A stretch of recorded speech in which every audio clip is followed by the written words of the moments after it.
I've known Greg for a while just through socializing and networking in San Diego, and Greg's been a huge inspiration to me.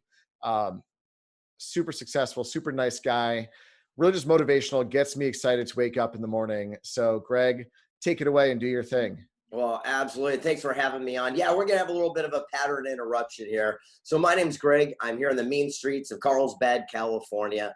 And I happen to be an author, speaker, filmmaker, been published in about 120 books, 45 different languages, and been making some motion pictures. But I wanted to share with you one of my favorite books I ever did. It's called 3 Feet from Gold. It's about not giving up before the miracle happens. You know, first there's a dream, then comes a challenge, and then comes victory. Unfortunately, majority of us quit in the challenging moments. And it's the people that persevere and go that extra 3 feet. They're the ones that we tell the stories about and highlight in today's generation. So this story is about a guy named R.U. Darby. It was some guy who had gold fever. And he went out west and he started digging. And sure enough, he found a couple of nuggets of gold and he got excited. So he hid it and he buried it. And he went home and told his family and friends. They chipped in money to buy equipment to pull it out by the ore cart. And sure enough, the cart came out and it was filled with gold. Woohoo! He starts doing the happy dance. But then the gold ran out. They kept digging, but there was no more gold. He kept digging. All the gold was gone. Defeated, he walks out of the mine and says, I quit. He goes, I'm not made out for the gold mining business. And sees a junk man walking by. He says, hey, buddy, come here. I'll give you a couple $100. I'll say the mine, the deed, the equipment. I'm out of here. I'm going to go back home to something I know. The junk man surveying the equipment was worth tens of thousands because the family chipped in. Said, absolutely, you guys stuff a deal. Here's a couple $100. Darby goes home defeated, but the junk man goes to an engineer and says, what happened? This guy hit gold and ran, out of it. He didn't understand what could happen. And the engineer starts laughing. He goes, that's mining 101. He says, everyone knows that gold runs in a straight line. It's called the gold vein. What Darby did is he came in one side, hit the gold, hit the treasure, and popped back into dirt. He says, go back to where they discovered their gold, go 90 degrees, just 3 feet the opposite way, you'll tap back into the vein. Not only did the junk man pull like millions upon millions of dollars out, but that's what still fills Fort Knox today.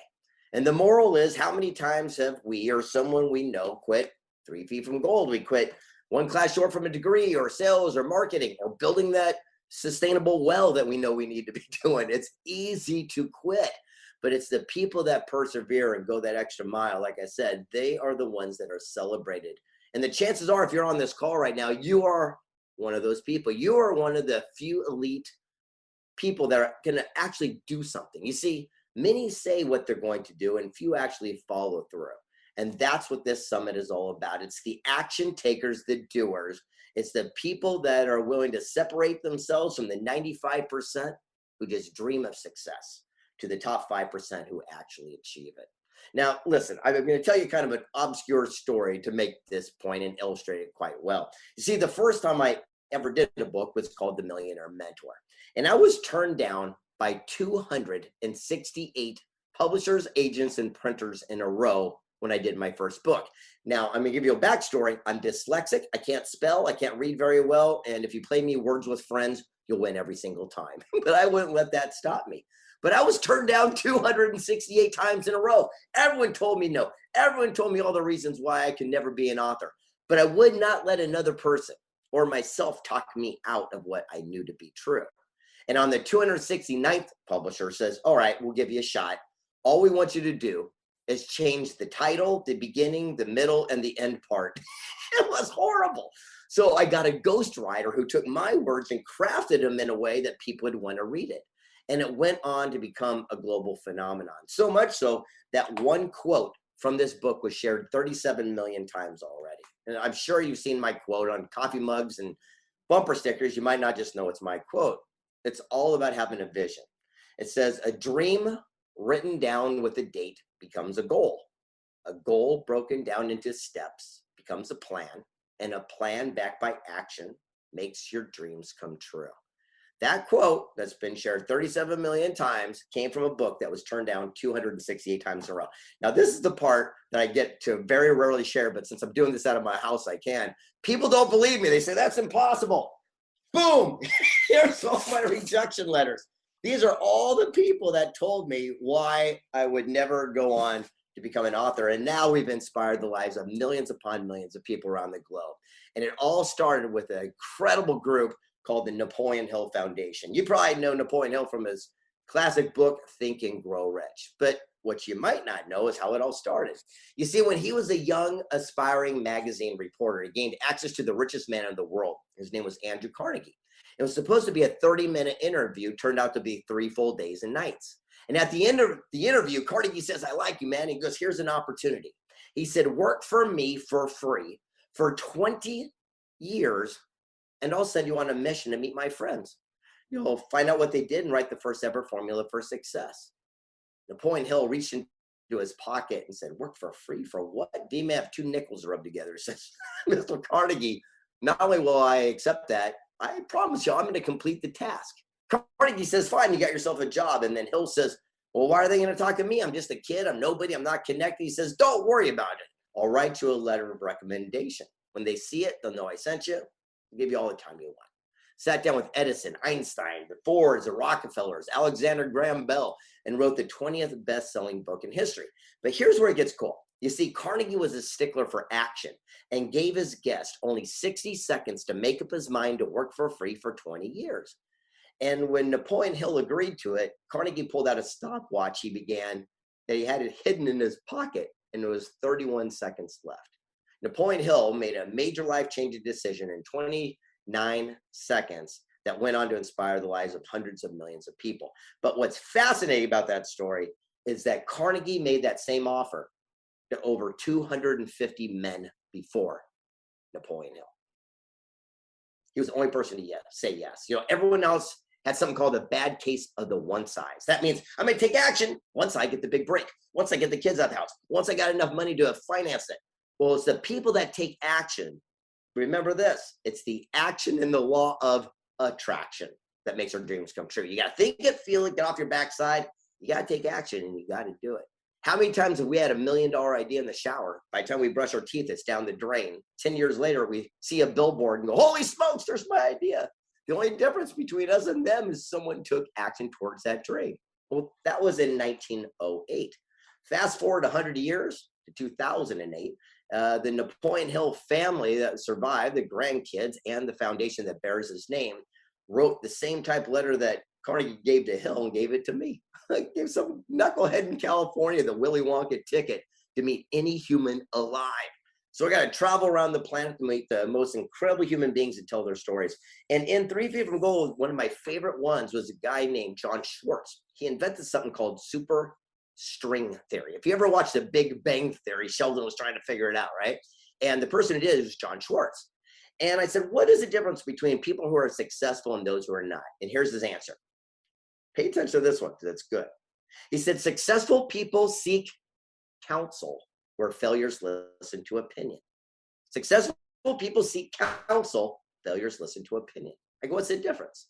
He goes, opinions based on ignorance, lack of knowledge, inexperience, like all your family friends who've never done what you're about to venture upon. Sound familiar?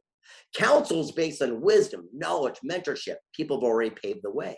So if I went to a family friend and say, hey, I'm going to write a best-selling book, but they're going to try to talk me out of it to convince me that I'm dyslexic and I can't write, which is true, and they've never written a best-selling book.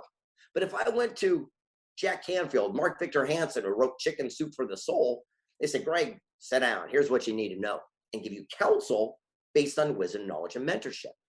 John Schwartz said, if we would spend our activities only seeking counsel and ignoring people's opinion, that's the day our lives would change. The big question is, where are we getting our information from? Make sure that we have the courage and the fortitude to ask people when they give us their guidance where they got their information from, to make sure it's counsel, so we don't chase a bunch of rabbits down a hole for people just giving us their opinion. Now, after we did this book, 3 Feet from Gold, it went on to become pretty much a global, success story. It's kind of neat, like 45 languages around the world and all that good stuff. But what's interesting about that is some of the stories and the parallel little aha moments within the pages. You see, one person I interviewed, his name's Dave Lineker. Again, probably you don't know this guy, but you'll know his brand. I said, hey, in 1970, you want to get into real estate? The market kind of collapsed. I go, how did it go? Did you want to quit? He goes, man, he goes, I wanted to quit every day, but I knew, I didn't hope, I didn't wish, I believe. I knew I was onto something powerful. He said the real estate market really was horrible. Interest rates through the roof. All the investor money ran out. He says for 2 years, every phone call that came in was from a bill collector. He said when the phone would ring, I'd run across the hall and pick it up so my poor receptionist wasn't put in the middle. He said the 3rd year it got so bad they called me a liar, a cheat, and a fraud. They even threw me in jail for a small time. I said, what'd you do? He says, well, I had the courage again and the fortitude to understand that I was not what other people were calling me. I knew I was onto something good. So I picked up the phone and I called every bill collector every month before they could call me. And says, listen, I'll be honest. All the money's gone. I don't got 50 grand I owe you, but I got 50 bucks. Let me send it to you today with a promise that I won't quit. He says, don't give up on me. I won't give up on my dream. He says, I called every bill collector every month until the 4th year. Someone finally understood what I was doing, bought the first franchise called Remax Real Estate. He goes, look, I'm nothing. I'm just a regular guy. He said, but how many people's lives were changed because I would not quit? And how do we know that someone watching this right now isn't about to give up on their own dream? Because maybe Visa was calling them this morning. So after that, we had some other great little phenomenon books, but this one was my favorite, Bob Proctor. He just passed away. What a legendary man. If you ever seen this guy, he was in The Secret. He wrote a book called Born Rich, that we all have success within us. And it's our duty and responsibility to dig down deep and bring it to the world. It's not about flaunting your prosperity. It's about filling your own cup first, so then you can feed the world with what flows over. I'm going to say that again. It's about feeding our own cup first, so then we can feed the world with what flows over. And when we did this book, Thoughts Are Things, we sat down and interviewed Holocaust survivors to find out how their thoughts got them through the most horrific times. We sat down with the founder of JetBlue, the founder of Ugg boots, the founder of Pictionary, all these amazing things. And you know what we found out? Thoughts are not things. We thought it was, but it's only thoughts backed by, I'm going to say again, action become our truth. If thoughts were things, I'd be a slice of pizza right about now. I'm hungry, right? But as soon as we're done with this call and I get on Grubhub and order a piece of pizza, my thoughts become reality by the actions which we take. They say that old bumper sticker cliche. It says, I can learn every single thing I need to know about you by the company you keep. I say hogwash. I can learn every single thing I need to know about you by the circumstances in which you're in, because you're the one that put you in that circumstance.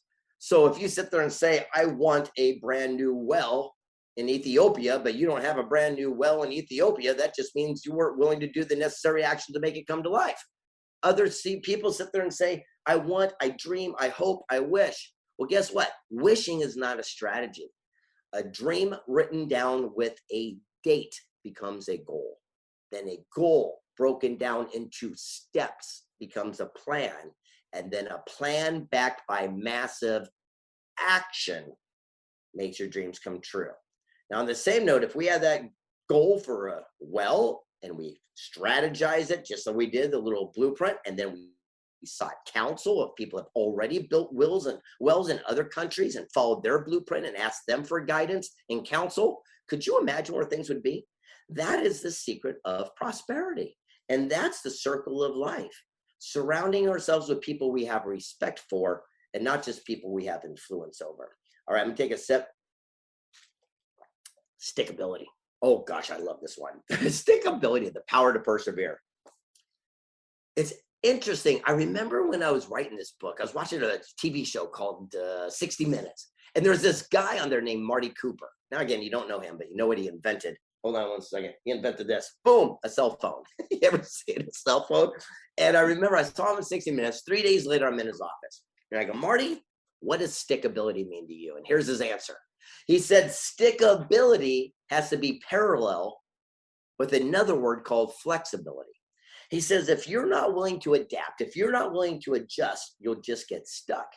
And then he told this story about the infamous spider monkey.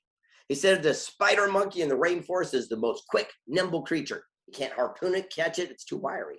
But one hunter figured it out. He took a heavy log, drilled a tiny hole, dropped a peanut inside, left it at the base of the jungle. The monkey would smell the nut, come down from the treetop, reach his hand in, grab a hold of the nut, and then his fist becomes so big, he can't pull it back out and become anchored to the log. Now, all he's got to do is let go, but he holds on with dear life, thinking that nut is nutrition. It's saving him. It's food. The hunter comes by an hour later, captures the elusive spider monkey. The moral is, are you holding on to your own nut in life right now? But it could be in the form of that job or that deal or a car or fear or relationship or guilt or remorse of the past. And what we're holding on with dear life, thinking it's saving us, just like the monkey was holding on to the nut, could also be the thing that's leading to our own demise. Sometimes we have to have the courage to simply let go, to adapt and adjust so we can live to fight another day. Another story of an amazing person I met. His guy is named Truett Cathy, founder of Chick-fil-A restaurants. And I said, hey, I want to be a billionaire like you. What do I do different? And here's his answer. It's pretty simple. He goes, stickability is the key. He goes, if I want to get to the end of the street, that's my goal. He says, I got to have the eye on the prize that I will not give up until it happens, but I'm going to look for and capitalize. Now pay attention to this, unexpected opportunity. He goes, stop over planning, stop overthinking. I don't know about you, but I'm guilty of that one. And I go, what do you mean? I go, don't plan. I go, that's all we've learned our whole life. I even got it in a quote. He says, no, don't over plan. He goes, have a strategy and then look for and capitalize on unexpected opportunity. I go, all right, I'll bite. What do you mean? He says, well, if I'm on my sofa in the living room and I want to get to the end of the street, that's my goal. I have a strategy. I'm going to go from here to here, and that's what's going to happen. He goes, but a planner is going to plan every step. We're going to pause, take a break. But if a sprinkler comes on, it freaks him out. It doesn't go as planned, and he runs back home defeated. He goes, not me. He goes, I look for unexpected opportunity. Did a kid leave a skateboard or a bicycle out that I could borrow to make my journey short? He goes, if I get real lucky, I'll wave down a neighbor driving by and hitch a ride to the end of the street. He says, either way, I'll get to my goal. I'll get to my destination. I'm just not as caught up exactly how it has to transpire.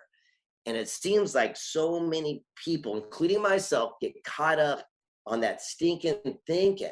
We let our big butt get in the way. And I don't talk about the one that we're sitting on. I'm talking about the one we go, well, I'd go do that too. But, right? I'd take action too. But it's always that but that seems to hold us back. And it's the people that act in spite of their butt. They're the ones, again, that are the movers and shakers and getting stuff done. All right, let me see on time here. You know, it's interesting. I'm going to look at the little notes and see if anyone wants to talk over here. Oh, well, thank you very much. You like the enthusiasm, boom, shakalaka, and all that good stuff. You know, this little gem we did a few years ago, it's called Wealth Made Easy. I sat down for 3 years with people worth $100 million to $1 billion. And I want to know if there was like a blueprint for success and achievement, because I realized it's these people, these billionaire minds that are also giving away and donating the most amount of money to these charitable causes. Talking about the green movement. I mean, the fact of the matter is you can't give out anything away from an empty bag. Again, they fill their own cup so full that they have so much wealth and prosperity, they could feed the world with flows over. And it was very, very interesting to find some of their messages and how they did it. One was Tonino Lamborghini. He said, I go, how did you create such an empire with you and your dad, you know, without any marketing? He says, all you got to do is create a product, good, or service that people will save all their money to happily hand it to you. And what? And what? And he goes, think about it. He goes, no one's going to save all their money to buy your book, Greg. He goes, but they'll cash in their 401k to drive my car. Well, I guess that's true. He says, no one's going to spend $3,000 a night delivering their own apartment, but they're going to go up to Anaheim and cash in their family's vacation time to give it to Anaheim to a mouse with big ears. He goes, if you could create a product, good, service, or experience that people save their money to give to you, you'll never run out of cash. It's so simple, so prolific, but can also be super life-changing. So for myself, I started seeking all these little tidbits because I think a good author seeks what they need help with the most. And the biggest aha nugget takeaway, and by the way, I'm showing you all these books because I will mail them to you and somebody, and then you guys can just give them out to everybody, whoever you want to choose. So I'll put this in a care package, send them out to you guys, and then you can divvy them up. I'll autograph them all, and they're just a gift from me to you, whoever you choose to give them out. And Wealth Made Easy, though, this book was kind of a gem. And by the way, the guy who ghost wrote this book, his name's Gary Krebs. He's the former publisher of McGraw-Hill Publishing out of New York. Now, who can write a better book? Dyslexic dude or that guy, right? Surround yourself with people that are getting the results you want, right? And one of the greatest nuggets out here is something I learned called CPC. And if I could have learned this when I was 20 years old, I think would have changed my life. CPC. It's all about accountability and responsibility for every single thing that happens. It's your fault. Take accountability and responsibility. And it works like this. I'm a single guy. I'm 58 years old. And let's say I go on a first date with an amazing woman. She happens to be 20 minutes late. Now, anything could have happened, but there's a little red flag. That's a first C. That's a clue. Now, I like her, and I keep going out on dates with her, and that's the 18th date, 20th date, every time she's 20 minutes late. Well, that forms a P. That's called a pattern. Now, it's my C, my choice, whether I deal with it, I yell at her, I break up with her, I tell her different times so she doesn't know, but it's not her fault. She's just late. Stop trying to change people to fit into our own little paradigm box. Here's a newsflash. No one wants to be changed, okay? But how many times have we seen someone with a bad reputation in business? They cheat your best friend. You do business thinking it'll be different. Things go wrong, you're mad at the person. You saw the clue, you follow the pattern, you made the choice. It's like seeing a rattlesnake rattle, bite your kid's sister. You go to pet it, get bit, and you're mad at the snake. Here's a fun fact. Looking back, rarely will we be angry at relationships that fell through or negotiations that didn't happen. We're just mad at ourselves because we saw the clues, we saw the patterns, but we made our choices late. Interesting, right?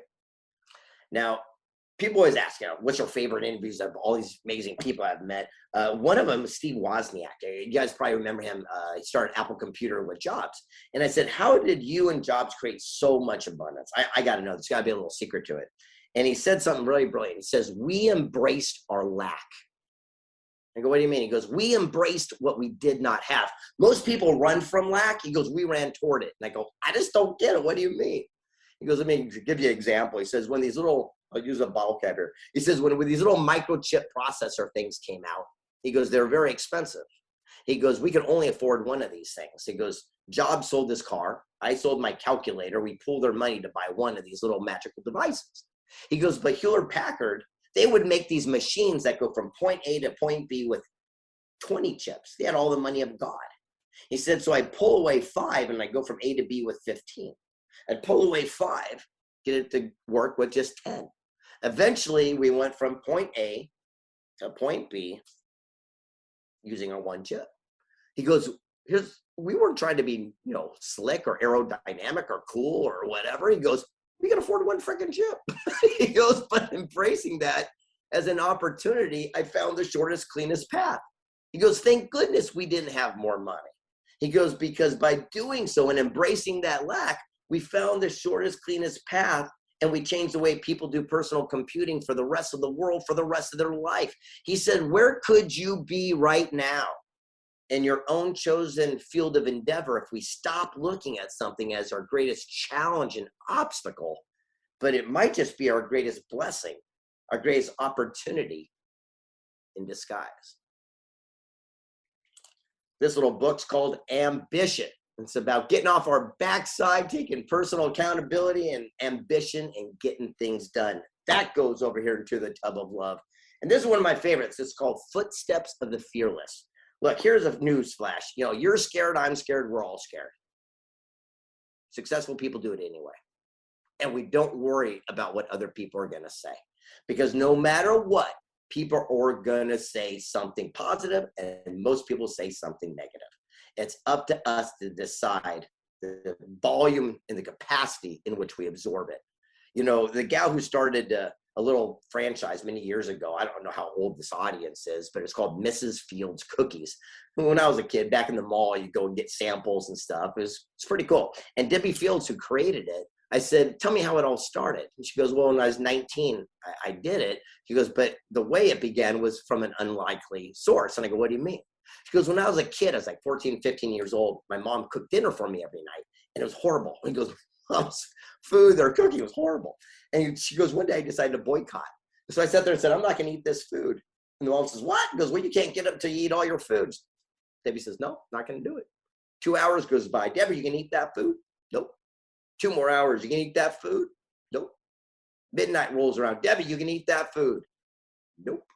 Mom says, fine. I will never cook for you again a day in your life. And Debbie Fields said, excellent. That worked right into my program. I don't want to eat your food. Right? The next day, she takes all of her babysitting money, goes to the store, buys ingredients, cooks dinner. The family goes nuts, and a batch of cookies. At age 19, opens up her first franchise. Later in life, sells for $500 million. So I said, basically, your mom's a role model for you. She's your inspiration. And she goes, kind of. She goes, when I started it, she told me not to do it. She told me I was a failure, a loser, a woman. I'll never succeed, and I'll never come to life. And right then and there, she realized something. She goes, in life, to one side, we have something called a cheering section. These are the few and far between people that encourage us and root us on. To the other side, we have something called a jeering section. You know these people. They boo, rain on our parade, tell us every reason we'll fail. She says it's up to us as a grown adult to stand in between those two groups and then decide for ourselves which one we actually listen to. The big question is, where are we getting our information from? Where are we getting our inspiration from? Are we surrounding ourselves with people that are just talking, or the people that are doing? People that are dreaming, or the people that actually act?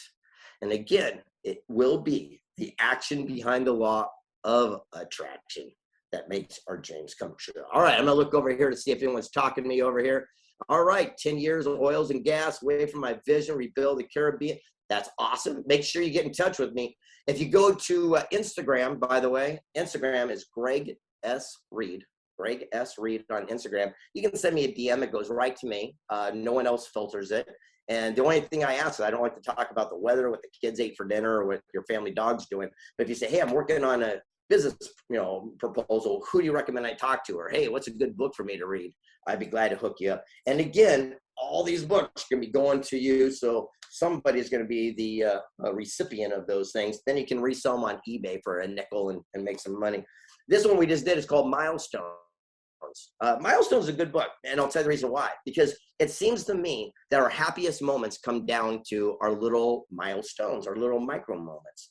People go, what's the secret of happiness? Well, first of all, it's a moving target. But the big thing is the secret of happiness is the definition in which we give it. Because what makes me happy is different from you, and it's different from the next person.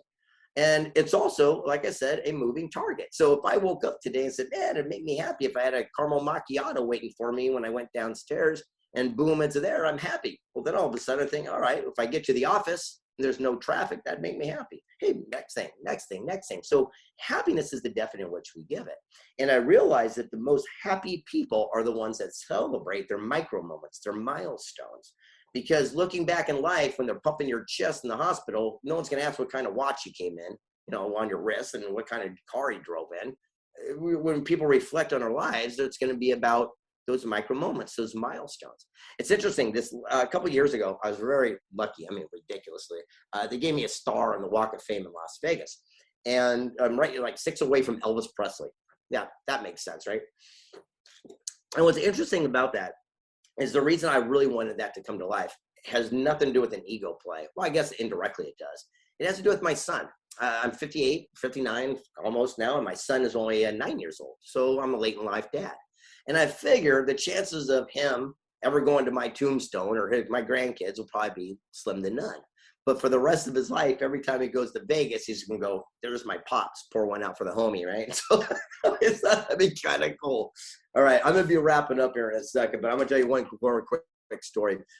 Success in Something Greater. Before Napoleon died, this was his last book he was supposed to do. Never got a chance. He passed away. So Sharon Lechter, who wrote Rich Dad, Poor Dad with Kiyosaki, and myself did it. And it was very interesting. We interviewed amazing people, but this one guy named Fred, I asked him a question. I go, what's your greatest claim to fame? And he goes, oh, I invented the jet ski. You know, that thing you sit down and ride around the water? I go, yeah, I've heard of it. And he goes, yeah, I sold the patent for 75 grand. And he turned around and he was talking to someone. I go, Fred? He goes, yeah. I go, you sold the patent for the jet ski for 75 grand? He goes, yeah.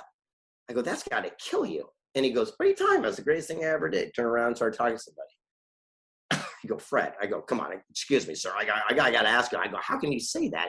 Have you seen a Ski-Doo? It's $1 billion brand. He goes, absolutely. He goes, well, let me explain something to you. He says, when that came in, and at that time of my life, that $75,000 was everything I ever needed. He goes, I was about to lose the home that's been in my family for generations. He goes, I got to keep it in my heritage. He goes, my employees hadn't been paid in months, and I got them caught up as well, including my back taxes and everything. It was the first time in my adult life I slept all the way through the night with peace of mind. He goes, I had something I never experienced before called free time, and I went through the attic and started digging around, and I found a little metal die-cast car I played as a kid. He goes, a buddy of mine's in NASCAR, so I put his number on the side, and I gave it to him. It was a great, great moment. He goes, but the other drivers, they got mad because they wanted one, so I kept doing them for them. Eventually, NASCAR came to me and just bought the rights for $151 million. He goes, sometimes as an entrepreneur, sometimes as a leader, sometimes as a visionary, just like you, we need to do a deal in order to get us through to do another deal. So in closing, look, I don't know everyone on this call, obviously, but I do know this about you. Chances are everyone comes to you for counsel. Everyone comes to you for great advice. You know why? Because you're a leader. But it's time also to get a little bit selfish, especially for what's coming up. It's time to fill our own cup first so we can start feeding the world with what flows over. The greatest way to become a greatest form of ourself is to become the greatest form of ourselves. So we draw an imaginary line in the sand and we step across and say, it's my turn. I've got that idea for a book or an entrepreneurial spirit, or I'm going to go build that well. I'm going to do something special. I'm not going to let another person talk me out of it. We draw a line in the sand and we step across and say, it is my turn. I love you, family. I love you, friends. I've done a pretty good job taking care of you. I'm going to start focusing on me a little bit. You draw that line in the sand and you step across and say, it is my turn. And when you want to say die and throw in the towel, understand this. Napoleon Hill had a great quote. He says, our most wonderful success, our greatest success will always come just one step beyond our greatest setback and failure. So you draw that line and you step across and you step into your greatness and say, it is my turn. And when you want to say, I can't go another step further and I can't go anymore, that's when you kick it in the most. You've got greatness inside of you. You are special. That is why you're here today on the Green Summit. Never give up. Never surrender. You've got something so special the world is dying to see. And what's common sense to you is pure genius to someone else. Draw that line in the sand and you step across and you say, it is my turn. I will never give up. I will never surrender. I literally could be 3 feet from gold. Thanks for having me on today. Woo! Damn, Greg, that was amazing. I'm pumped right now. That's why I really wanted you to be here, was because, and I was so excited when you said you were going to come on, because I knew you were going to bring some energy, and you kept being like, just so you know, I'm not really going to talk about sustainability stuff. I was like, that's fine. Like, let's switch it up and bring the energy, bring the excitement. And that's exactly what you did. Just reading the comments, I know everybody here is inspired. I am. So thank you for being here, Greg. Really appreciate it. Honestly, I follow Greg on social media. I highly recommend it. He always just inspires good, positive, encouraging information like he just presented. So take a look. And also, Greg is super responsive. Like I really appreciate that in someone. He's always texting me back as soon as I ask him a question. And I think that's just a good quality in someone, very supportive of everything I'm doing. So I appreciate you being a part of this, and, you know, appreciate you being in my life and a speaker at the Green Summit. So thank you again, Greg. Appreciate it. You're welcome. I'll see you soon. Keep smiling. Thank you, guys. Thank you to everyone.